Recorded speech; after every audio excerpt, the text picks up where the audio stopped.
Mesdames, vous avez mentionné dans votre programme que vous alliez aider à combattre ce fléau qui est le décrochage scolaire sur notre Fénois.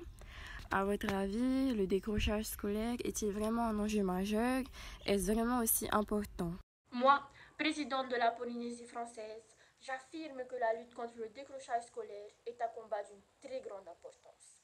Un combat qui ne date pas d'hier. C'est un combat qui n'est pas propre à la Polynésie, mais auquel effectivement nous ne sommes pas épargnés. Moi, présidente de la Polynésie française, je vous demande, dans un premier temps, savez-vous ce qu'est réellement le décrochage scolaire? Savez-vous l'impact qu'il peut avoir pour l'avenir de nos jeunes? Le décrochage scolaire correspond à arrêter une formation, à arrêter des études qui menaient vers un diplôme. Entre autres, ce serait pour des individus âgés de 15 à 18 ans, comme arrêter l'école en classe de première ou de terminale. Ils n'auront donc pas le diplôme du baccalauréat. En métropole, un jeune sur 6 quitte le système éducatif national sans diplôme, lui laissant donc le minimum de chances de s'introduire dans le milieu du travail. Cependant, plusieurs dispositifs ont été mis en place pour les aider à s'en sortir, que ce soit dans le milieu du travail ou même à reprendre leurs études. Au sein de notre société maintenant, depuis des dizaines d'années, pour les élèves du second degré, donc environ 23 000 élèves, nous en perdons plus de 1000 chaque année, ce qui correspond à 4%. C'est déjà beaucoup trop. En effet, sachant que ces chiffres couvrent toute la Polynésie française entière, les choses sont bien plus compliquées dans les différentes îles de nos différents archipels. Partons dans l'archipel des îles sous le vent, par exemple. Prenons en compte l'existence de différents établissements scolaires dans cet archipel, comme par exemple le lycée professionnel, ou même le lycée des îles sous le vent, à Réatea, ou bien le lycée polyvalent de Bora Bora. D'après les chiffres, sur 100 individus ayant de 15 à 18 ans, 73 sont scolarisés. Donc, paradoxalement, 27 ne sont pas scolarisés, ce qui équivaut à environ un quart des individus alors qu'ils ont les moyens et les établissements pour les accueillir.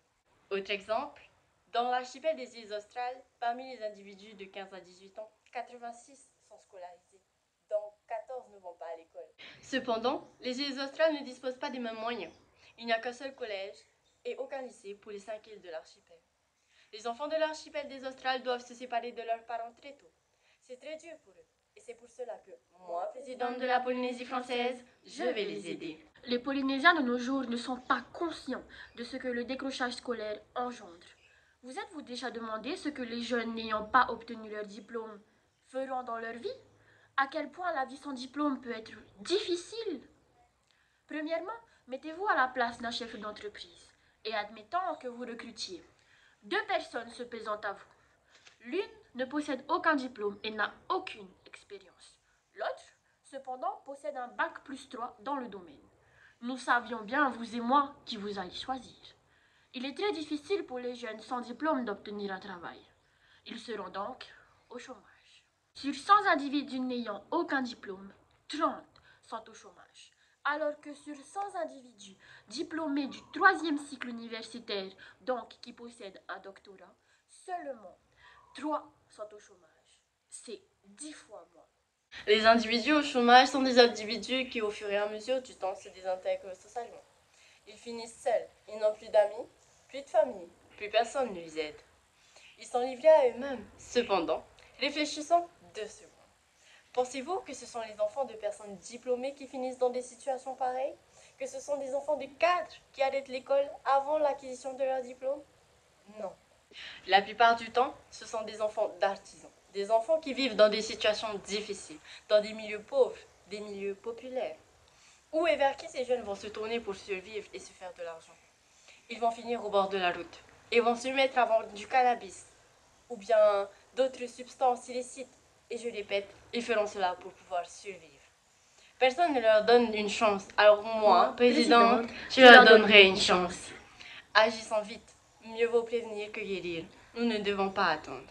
Moi, présidente de la Polynésie française, je mettrai en place des dispositifs au sein des établissements scolaires. Les élèves en difficulté et vivant dans un milieu difficile pourraient rester après les cours. Nous pourrions nous assurer que les devoirs seront faits et surtout qu'ils mangent correctement. Moi, présidente de la Polynésie française, je ferai en sorte qu'il y ait plus d'établissements REP+, qui sont des établissements à effectifs réduits pour favoriser l'apprentissage des enfants, dans les zones qui en ont vraiment besoin.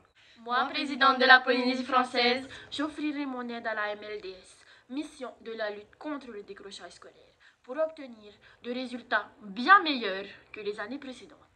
Moi, présidente de la Polynésie française, j'aiderai ces jeunes à devenir quelqu'un. Moi, présidente de la Polynésie française, je n'abandonnerai pas ces jeunes comme tout le monde.